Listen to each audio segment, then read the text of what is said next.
योगांजलि class में आपका स्वागत है। आज का विषय है ईश्वर। तो चलिए आइए हम जानते हैं ईश्वर के बारे में।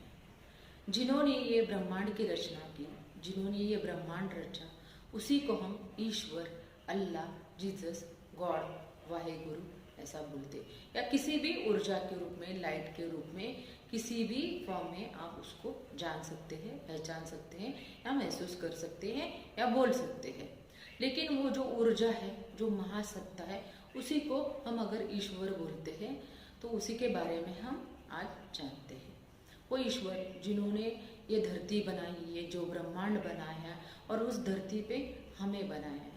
तो हमारे लिए ईश्वर ने क्या कुछ नहीं किया। अगर हमारा शरीर देखा जाए तो शरीर में से एक चीज़ अगर देखी जाए तो ऐसी बनाई है कि जिसको मेडिकल साइंस भी नहीं बना सकता है। हम तो बिल्कुल ही नहीं बना सकते, लेकिन मेडिकल साइंस भी नहीं बना सकता है। इतना मुश्किल है। एक ऑर्गन्स ऐसे काम करते हैं कि हम समझ भी नहीं सकते वो कैसे काम कर रहे।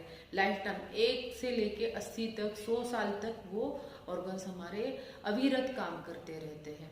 अगर उसमें से एक भी ऑर्गन हमारा अच्छे से काम नहीं करता है तो भी हमें दर्द, तकलीफ और पेन से गुजरना पड़ता है। छोटी छोटी चीज़ें हमारे शरीर के लिए मायने रखती है।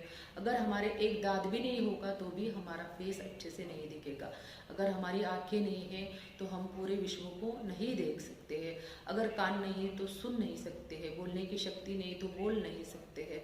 हमारे जो बाल है उसकी वजह से हम सुंदर लगते हैं। तो हर चीज़ हमारे शरीर के अंदर की और बाहर की हमारे लिए इतना उपकार के रूप में दिया गया है कि हम कभी सोचते ही नहीं कि इसमें से अगर एक भी पार्ट या एक भी ऑर्गन हमारा खराब हो जाए या उसमें अगर कुछ ज़्यादा हो जाए तो भी हमें तकलीफ जाएगा।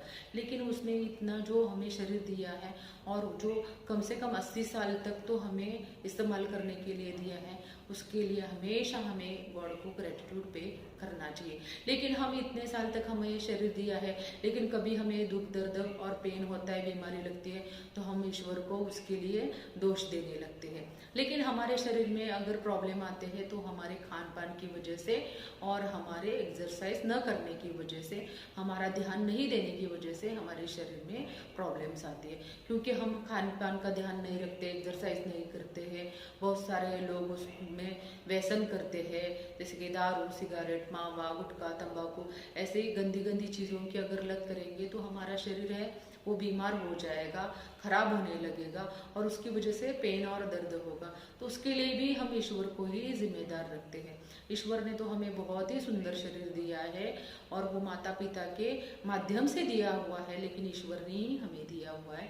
तो वो शरीर का हमें ध्यान रखना चाहिए, हमें ख्याल रखना चाहिए, हमें सात्विक भोजन लेना चाहिए और एक्सरसाइज करना चाहिए।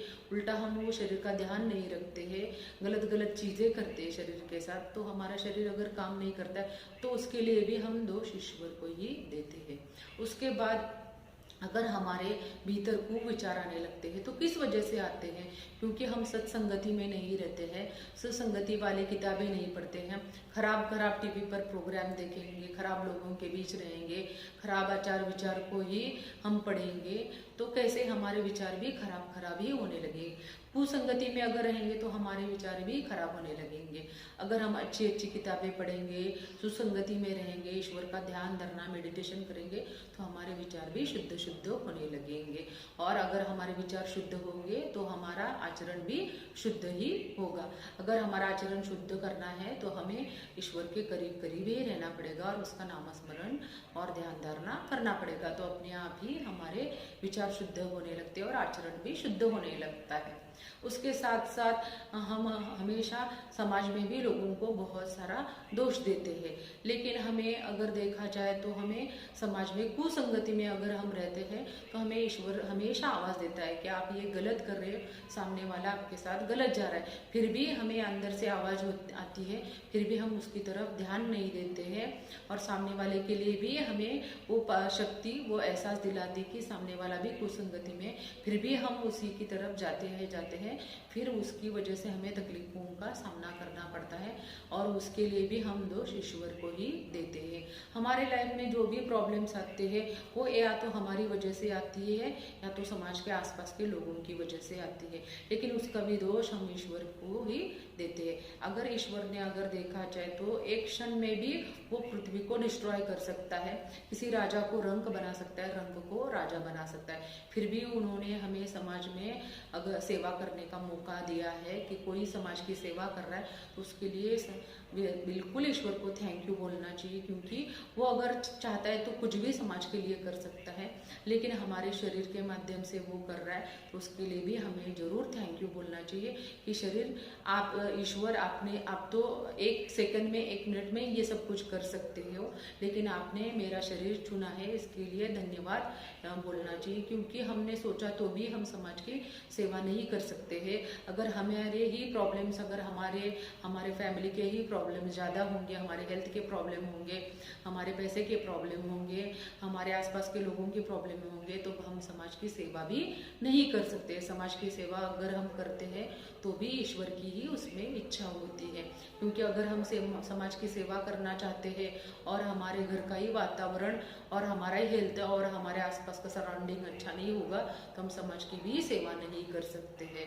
उसके साथ साथ हमारे पैसे का भी देखिए, कई लोग बहुत पैसा कमाते तो बहुत घमंड करने लगते हैं, लेकिन पैसा भी हमारे पास तभी आता है जब उन्होंने हमें अच्छी बुद्धि दी होती है, निरोगी शरीर दिया होता है, हमारे आसपास के गुरु और हमारे आसपास के लोग इतने अच्छे दिए होते हैं सराउंडिंग कि हम अच्छे से पढ़ाई कर सकते हैं और हमारा अच्छे से शरीर होता है, तभी हम उसके लिए जो मेहनत लगती है वो मेहनत कर सकते हैं और हमारी बुद्धि भी इतने अच्छे से काम करती है कि वो हम अच्छे से उसका एजुकेशन कर सकते हैं, मेहनत कर सकते हैं और वहाँ पे हम पहुँच सकते हैं। तो हमें जो भी कुछ भी बड़ी पोस्ट या पैसा मिला है उसमें भी भगवान का ही हाथ होता है। अगर ईश्वर ने अगर सोचा तो हमारी बुद्धि भी नहीं काम करेगी, अगर हमारे शरीर में कुछ बीमारियां भी हो जाएंगी तब हमारे दुख दर्द में हम अच्छे से पढ़ाई भी नहीं कर पाएंगे, हमारे आसपास के लोगों में भी प्रॉब्लम होगा तो हम ठीक ढंग से पेपर को भी नहीं जा सकेंगे। अगर हम पेपर जाते जाते भी हमारा बीच में एक्सीडेंट हो गया तो भी हम पेपर के लिए भी नहीं जा सकते।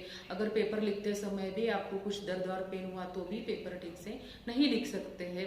तो अगर कुछ भी छोटी छोटी भी चीज़ें हो रही है उसके ऊपर भी ईश्वर ने बहुत ही बड़ा हाथ रखा है, तभी हम पैसा भी अच्छे से कमा सकते हैं। और हेल्थ का तो इतना अच्छे से हेल्थ ईश्वर ने हमें दिया है, लेकिन उसी का हम कुछ गलत खा के और एक्सरसाइज नहीं करके नुकसान करते हैं और ईश्वर को दोष देते हैं। तो उस महासत्ता ने, उस ईश्वर ने हमें बहुत ही देह के रूप में दिया है, बुद्धि के रूप में अच्छा सा हमें एजुकेशन लेने का ताकत दिया है और वो एजुकेशन लेने के लिए हमारा शरीर भी निरोगी रखा है, हमारे आसपास का वातावरण भी अच्छे से रखा है और हमारा मन शुद्ध रहने के लिए भी उन्होंने ईश्वरी मार्ग हम लोगों को दिखाया है और समाज की सेवा करने के लिए भी उन्होंने ही हमें शक्ति दी है।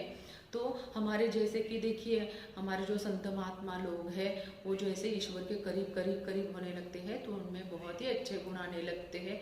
वो अनकंडीशनल लव करते हैं, सबकी समाज सेवा करते हैं, सबके साथ प्यार से रहते हैं, उनमें काम क्रोध लोभ मोह माया कम होता है। तो हम जो नॉर्मल लोग होते हैं हमें काम क्रोध लोभ मोह माया बहुत ज़्यादा होता है, क्योंकि हम ईश्वर के करीब नहीं होते। जो जितना ईश्वर के करीब होगा उतना वो अनकंडीशनल लव करेगा और उतना वो समाज में सेवा करेगा और सबसे प्यार से व्यवहार करेगा और उसका मन और आचरण भी शुद्ध होने लगेगा। और जो ईश्वर से जितना दूर होगा वो अपने सेहत का ख्याल नहीं रखेगा, उसका बुद्धि शुद्ध नहीं होगा, उसका आचरण शुद्ध नहीं होगा, विचार शुद्ध नहीं होगा, सबके लिए अच्छे से नहीं सोचेगा, हमेशा निगेटिव से सोचेगा, सबसे अपेक्षा करेगा और जेलसी भी करेगा। तो ईश्वर के पास भी जाओ तो भी आप गुणों से भर जाते हो और आपके भीतर गुणों का खजाना आता है और ईश्वर से आप दूर होने लगते हो तो आप में बहुत निगेटिव गुण आने लगते हैं। तो ईश्वर हमारे लिए हर तरफ से हर एक छोटी छोटी चीज़ के ऊपर भी ईश्वरी हाथ है और ईश्वर ने हमें बहुत सारा अनंत और अथाह दिया है और उसका ग्रेटिट्यूड पे करने के बजाय हम उसी को छोटी छोटी चीज़ों को दोष देते हैं और हम ईश्वर से दूर होते हैं। तो ईश्वर के लिए जितना बोला जाए उतना कम ही है। ईश्वर सिर्फ इतना है कि वो ऐसी महासत्ता है कि सिर्फ हमको देती है, देती है, देती है, अनकंडीशनल लव करती है, और हमें शरीर भी दिया है, हमें शुद्ध मन भी दिया है, हमें सब कुछ वो ईश्वर ने दिया है। लेकिन हम हमारे दोषों की वजह से, हमारे आसपास के लोगों की गलती की वजह से दुख भोगते हैं, और ईश्वर को ही हम उसकी सत्ता को नहीं मानते और नास्तिक बन जाते हैं और उसी को दोष देते हैं, और उसके लिए थोड़ा भी नामस्मरण या ग्रेटिट्यूड नहीं पे करते।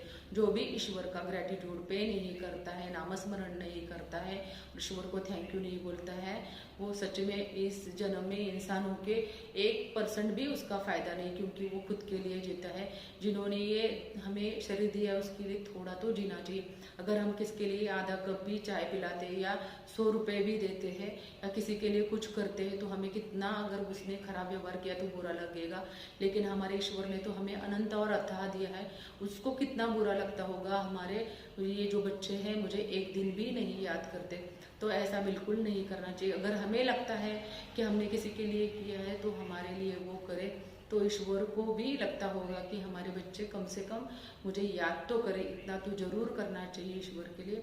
और ईश्वर हमसे बहुत प्यार करता है, और ईश्वर हमारे लिए अथाह और अनंत हर चीज़ में, शरीर के रूप में, मन के रूप में, सामाजिक रूप में, हर चीज़ के रूप में हमें करता है। अगर हमारे लिए कुछ प्रॉब्लम आता है तो हमारी वजह से या आसपास के लोगों की वजह से प्रॉब्लम आता है, तो हमें सुधरना चाहिए, या हमारे आसपास के लोगों से हमें बाहर निकलना चाहिए, या तो उनको सुधारने के लिए हेल्प करनी चाहिए।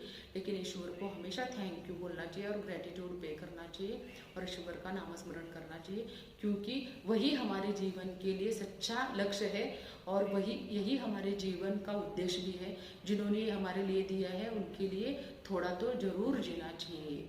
तो ईश्वर का जितना बोला जाए उतना कम ही है, अथाह है, अनंत है। तो आज के वीडियो में इतना ही। अगले वीडियो पे अगले विषय पे बात करते हैं। तब तक के लिए धन्यवाद।